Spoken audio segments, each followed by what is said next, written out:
नेपरा ने net billing का नया निज़ाम मुतारिफ करवा दिया। नेट मीटरिंग सारिफीन से नेशनल एवरेज एनर्जी प्राइस के मुताबिक बिजली खरीदी जाएगी। सारिफीन को अब यूनिट की कीमत अदा करनी होगी। यूनिट के बदले यूनिट की फराहमी खत्म कर दी गई।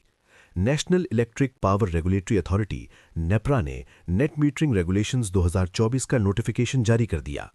इस नोटिफिकेशन में बताया गया कि नई नेट मीटरिंग रेगुलेशंस का इत्तलाक बायोगैस सारिफीन पर भी होगा।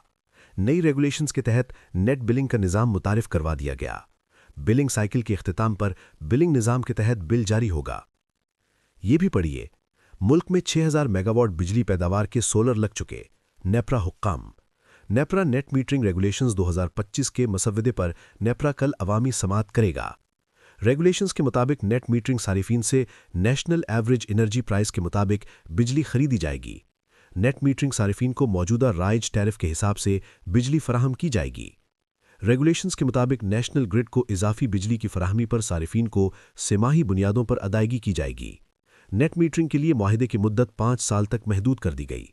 मुआहदा खत्म होने के बाद मजीद 5 साल की तजदीद की जाएगी। नई रेगुलेशंस के बाद नेट मीटरिंग रेगुलेशंस 2015 मुअत्तल हो जाएंगी।